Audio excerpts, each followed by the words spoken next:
ist Joachim Berner und ich begrüße euch zu meinem ersten Tutorial, wo es um den Fototisch Dio Stage geht. So bekommt ihr das geliefert, wenn ihr es aus dem Karton gepackt habt, und ich möchte im ersten euch einfach den Zusammenbau zeigen. Und ich fange einfach mal an.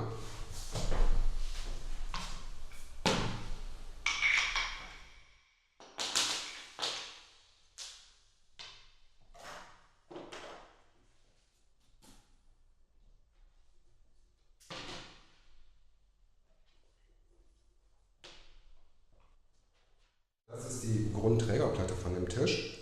Sie ist aus einem opalen Material, was wir später gebrauchen für die Aufnahmen, die komplett verweisfrei gestellt sein sollen. Hierzu gibt es die Plexiglasfüße. Bitte achtet darauf, wenn ihr den Tisch zusammenschraubt, dass der Fuß hier unten von der Unterseite plan aufliegt. Und hier oben ist extra eine Fräsung, wo hier der Schraubkopf drin versenkt werden kann. Das ist ganz wichtig, damit nachher die aufgelegten Platten alle bündig sind. Einmal kurz sanft mit der Hand nur nachziehen, bitte.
Das hier ist eine schwarz-weiß matte Wendeplatte, die wir später für das weiße oder schwarze Fotostudio brauchen. Wenn wir die Aufnahmen für schwarz machen, klar, die schwarze Fläche oder eben die weiße.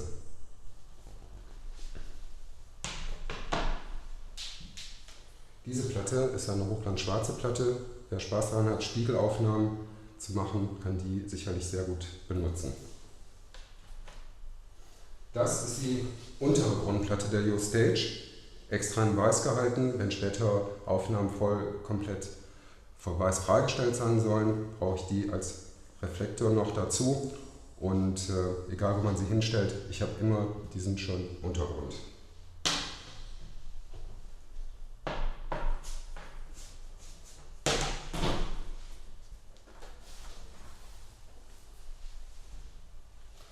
Der Fototisch mit seiner Grundplatte wird jetzt einfach hier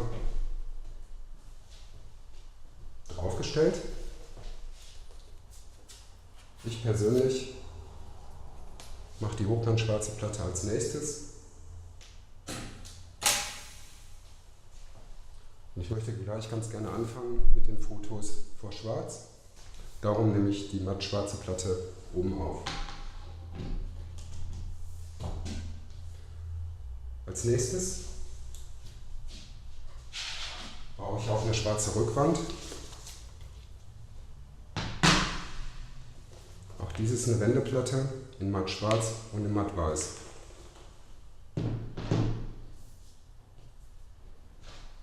Ich habe hier eine sehr gute Passung.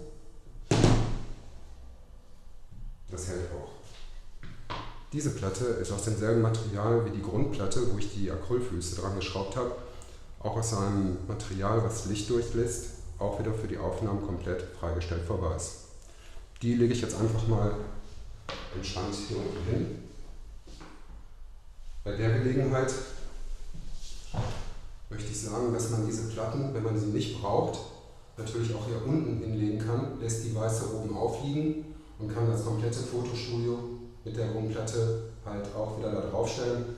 So steht nichts rum, kippt nichts um, geht nichts kaputt. Auf dem Tisch, auf das Material selber, da gibt es 10 Jahre Garantie aufs Material, dass sich das nicht verfärbt. Der Tisch ist auch made in Germany. Ich bin da sehr glücklich, einen Acrylbauer gefunden zu haben, der mir wirklich diese Qualität liefert, dass es eben alles so passt. Acryl zu verarbeiten hat auch seine eigenen Gesetzmäßigkeiten und wie gesagt, da sind viele Gedanken und Probeläufe ins Land gegangen, um dieses Produkt jetzt hier so zu haben, wie ich es so jetzt darstelle, oder wer es sich bestellt hat, bei dem dann so zu Hause ankommt. Ich komme zu dem nächsten Tool von dem Tisch. Das sind diese Vorsteckplatten, die ich dafür benutze, dass später ein Blitzlicht mir nicht diese schwarze Wand aufhält, sondern hier schon mal im ersten Durchgang geblockt wird.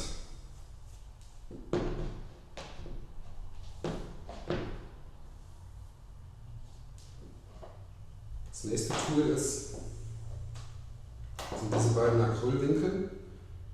Die benutze ich dafür, dass ich jeden Diffusor, ob es Papier ist oder wie im Lieferumfang enthalten, diese Opalscheiben auf ganz einfache Art und Weise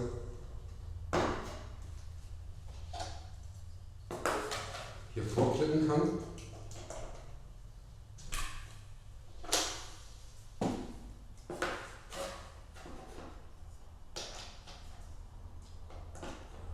Und somit hätte ich mir schon einen Diffusor gebaut, nur in größer, wie er sonst auch auf den Blitzköpfen zu finden ist.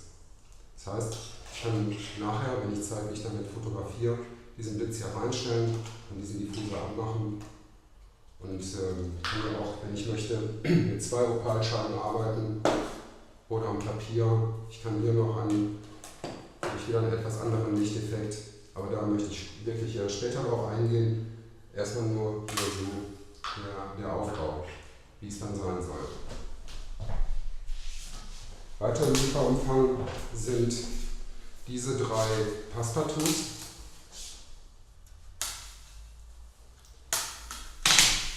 Die ich je nachdem, welches Objekt ich hier fotografieren möchte, einfach noch hier zwischensetze.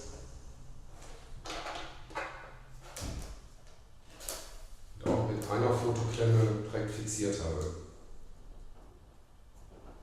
So blocke ich noch mehr den Blitz, um hinten den unendlich schwarzen Raum für mich zu nutzen, um mich bei der Belichtung nur auf mein Objekt konzentrieren zu können.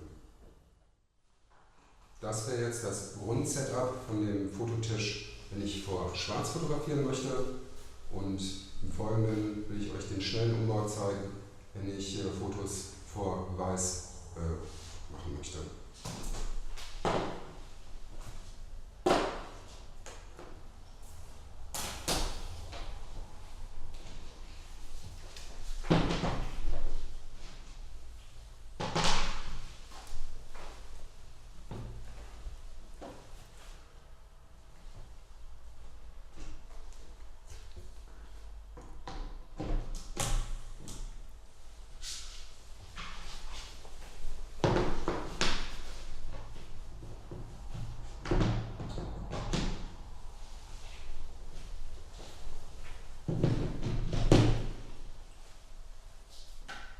Hier benutze ich wieder eins der Passepartouts, je nachdem welches Objekt ich fotografiere.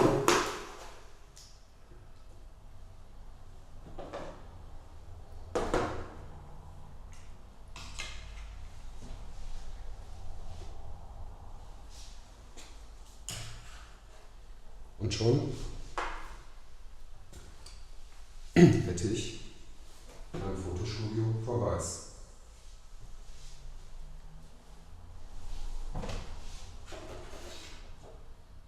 Auf die Blitze, die ich für dieses Fotostudio brauche, möchte ich gleich im Einzelnen eingehen, wo und wie die positioniert werden, je nachdem, wie ich fotografiere.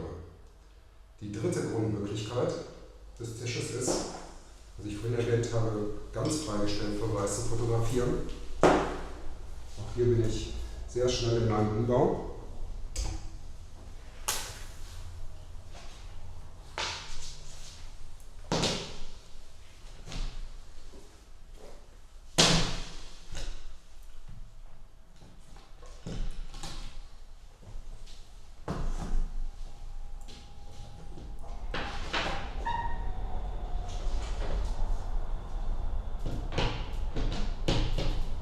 Hier habe ich die Möglichkeit, die Opalplatte hinten zu platzieren oder, wenn ich möchte, auch vorne. Im Folgenden werde ich zeigen, wie man mit 2 Blitzen von unten und einem Blitz von hinten hier praktisch seine freigestellte weiße Fläche bekommt. Aber das wäre halt der Umbau. Das legt man dann wieder unter den Tisch. Soweit hier. Oder zur Seite, wenn man möchte. Und so ist so meine weiße Wanne, um die Bilder zu machen, die ich vielleicht da gerne machen möchte. Gut, für den Tisch brauche ich solche Aufsteckplätze. Ich habe hier mal unterschiedliche mitgebracht.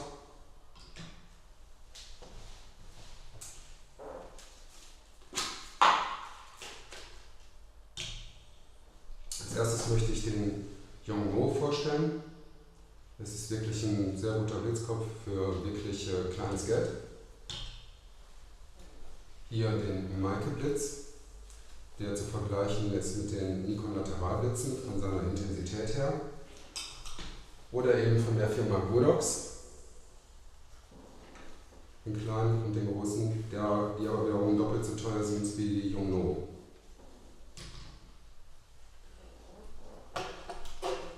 Der Yongnuo hat den Vorteil, dass er schon einen Funkempfänger im Gehäuse integriert hat. Ich brauche nur einen Funkauslöser, den ich auf die Kamera mache und kann somit meine Yongnuos auslösen.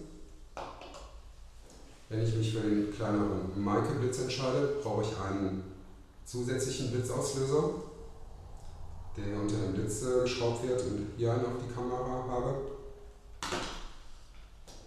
Und von der Firma Godox, was ein wirklich sehr schicker und für das, was er bietet, auch günstiger Blitz ist, gibt es dann halt noch diese Steuereinheit, die ich auf meine Kamera machen kann.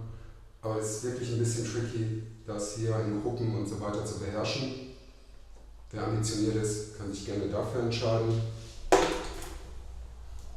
Ich selber fotografiere an meinem Tisch am liebsten. Ich habe 3 Yongnuos und 2 Meike-Blitze. Und auch diese Canonet-Blitzauslöser. Die Yongnuos sind dann so eingestellt, wenn ich mit den Meike fotografiere, dass die eben einfach auslösen als Slave. Und das sind dann sozusagen meine Masterblitze. Der Preis liegt ca. bei 60 € um die 80 €. Die Blitzauslöser, ich brauche ja dann, wenn ich 2 Meike habe, brauche ich auch 2 Empfänger, einen Sender. Ich meine, nicht so ungefähr auch bei 60 € dann nochmal. Aber dieses Blitzequipment brauche ich, um eben den Tisch in all den Grundmöglichkeiten, die ich dargestellt habe, eben auch zu nutzen. Gut, ich würde gerne die ersten Fotos jetzt vor Schwarz machen und baue den Tisch natürlich nochmal eben um, also mein schwarzes Setup. Ja, hier alles vorbereitet für Schwarz, für die Aufnahmen vor Schwarz. Hier habe ich mal über Lightroom den Tessershot angemacht, damit ihr auch direkt die Ergebnisse seht. Und der Aufbau ist meine beiden Bouncer, hier die Opalscheiben, die in Lieferumfang sind.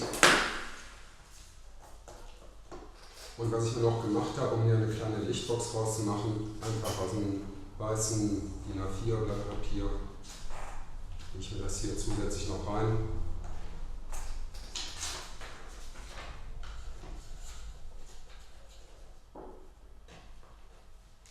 Ich habe manche Sachen auch bewusst wirklich super einfach gehalten, damit jeder einfach da individuell schnell umbauen kann, auf eigene Ideen kommt, also keine so stringenten Vorgaben, so muss man oder dann geht's. Da gibt es viele Möglichkeiten, aber heute erstmal, wie ich mit wenig Aufwand einen gewissen Standard in meine Fotos bekommen kann. Ich habe hier auch mal ein kleines Objekt vorbereitet, ein einzelner Frontzahn, den ich mir schon mal hier hinten reinstelle. Und jetzt kommen die vorhin gezeichneten Passepartouts, die nochmal verhindern sollen, dass der Blitz hier nicht mehr meine schwarze Wand da hinten auffällt. Ich richte es hier kurz aus und werde ihn erstmal von labial komplett so aufnehmen. Der Zahn hat fast keine Oberfläche, super glatt poliert. Wir werden sehen, wie die ersten Bilder aussehen. Hierfür nehme ich die Yongnuo-Blitze erstmal,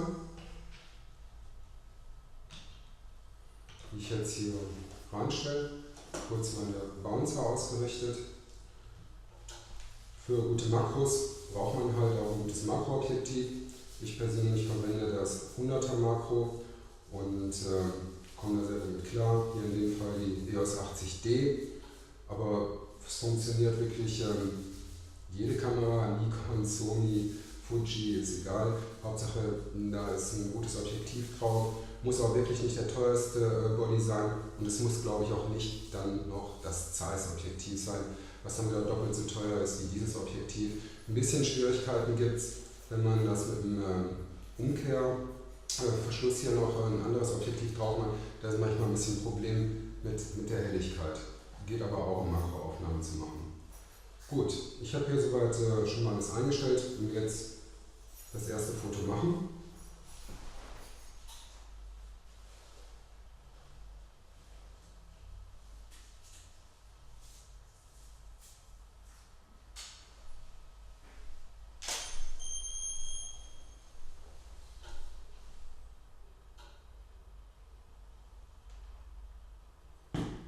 Ich mache mal so 2, 3 Fotos, wenn ich das hier einfach mal so ein bisschen auch drehe.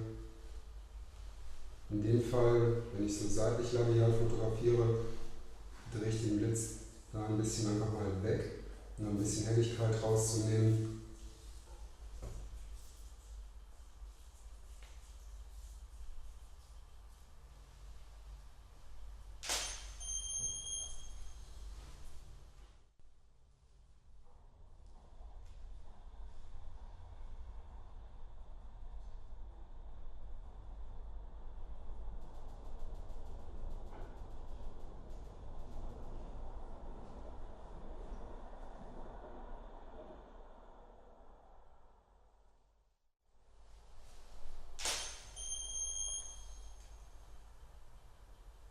So, das wäre ein Einzelzahn ohne Oberfläche und diesen Modellhalter, den kann man sich optional zulegen. Den erkläre ich auch später gerne nochmal, darum geht es ja jetzt gar nicht so sehr.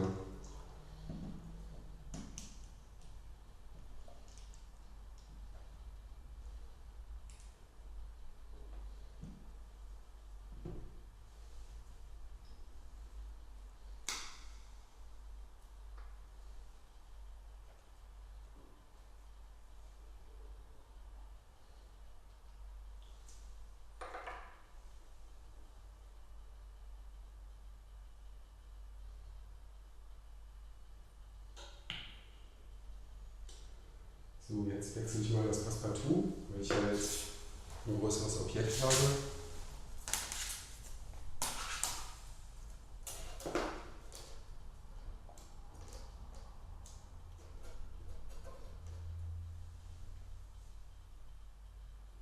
Richte das wieder aus.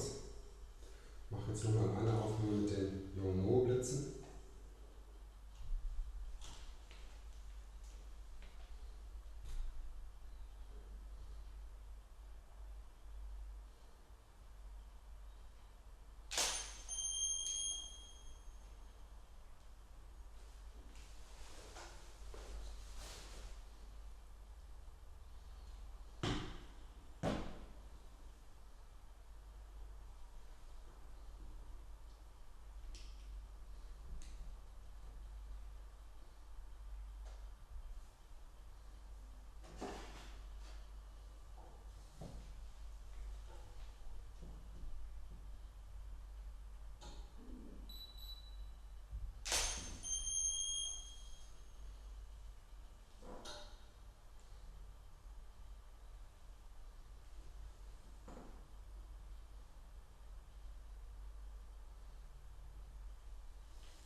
diese Art Aufnahmen bekommen. Ich wechsle mal eben die Blitze, damit ihr seht, wie es auch mit jedem anderen Aufsteckblitz geht.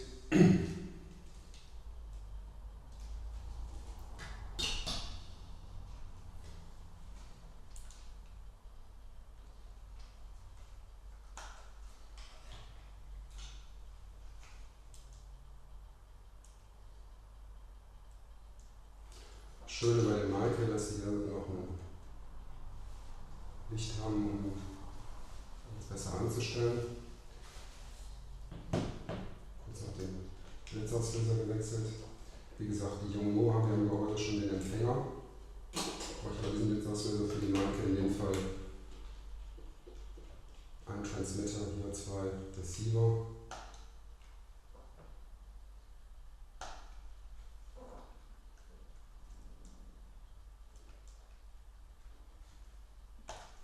So, ist auch aktiviert.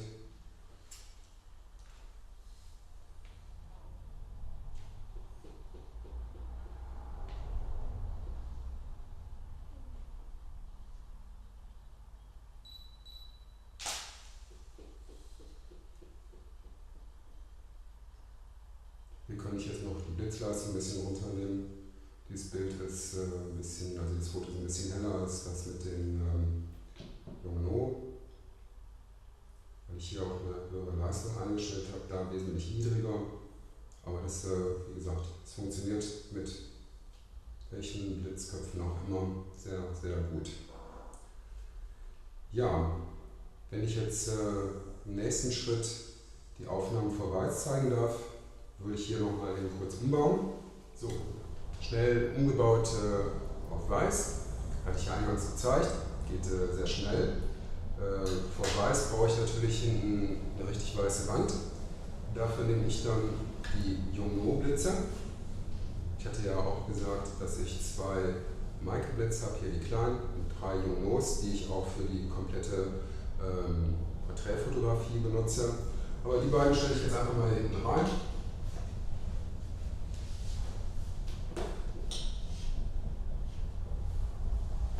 Kurzer Test.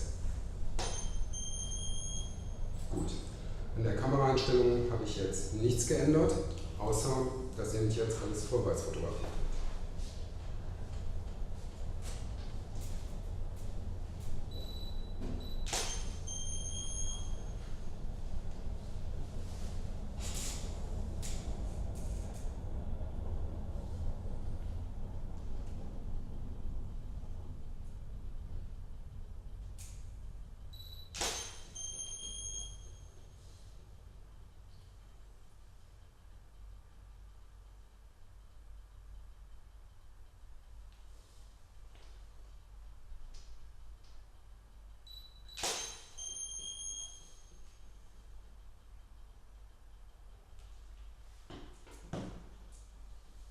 So, hier haben wir ganz kurz meine Einzelkrone mit der sehr glatten Oberfläche.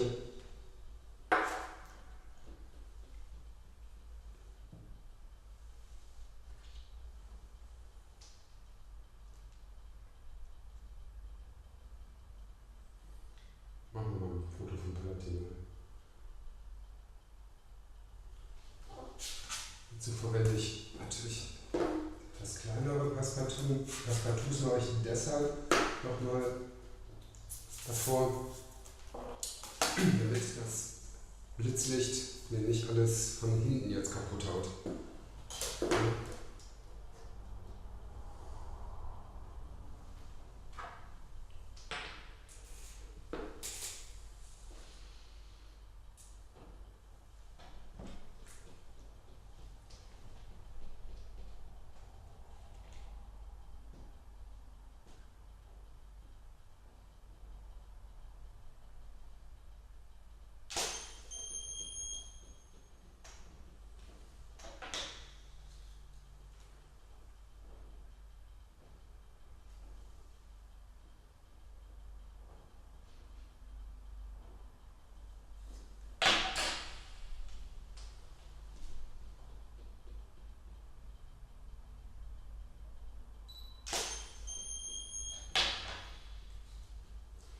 Hier ist auch sehr schön zu erkennen, dass ich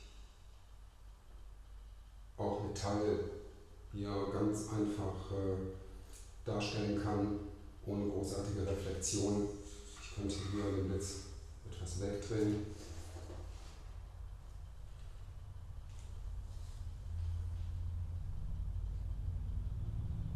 Ich kann da sogar die Verteilung zeigen. Gut, das wäre jetzt ganz kurz die Aufnahme freigestellt vor Weiß als Ausschnitt Passepartoutaufnahme.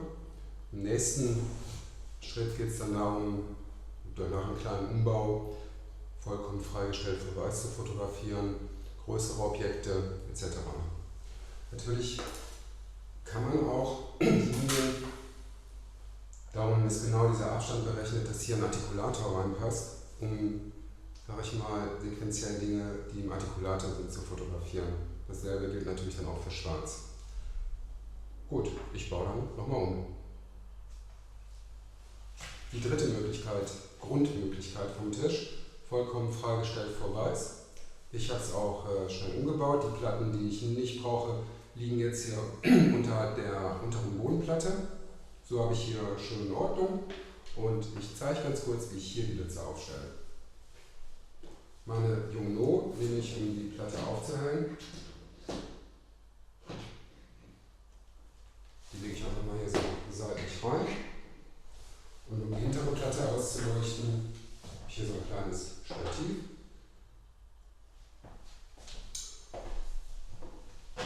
Oben, um meine Yongnuos auszulösen, habe ich meinen kleinen Michael, den ich einfach gegen die Decke richte.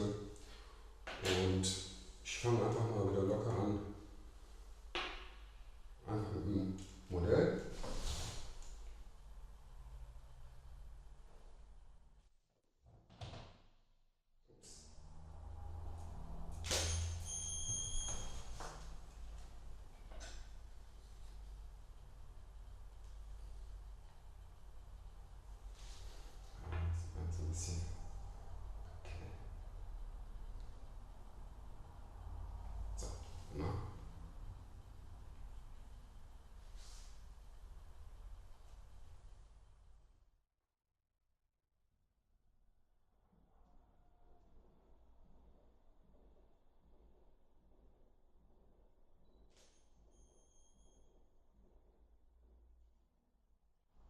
Das wäre natürlich auch hier die Möglichkeit, komplett einen Artikulator reinzustellen, den Vorwärts freizustellen oder einfach für Objektfotografie.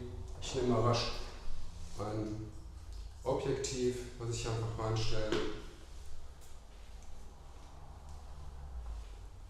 Mein Reinigungspinsel muss ja seine Sachen pflegen.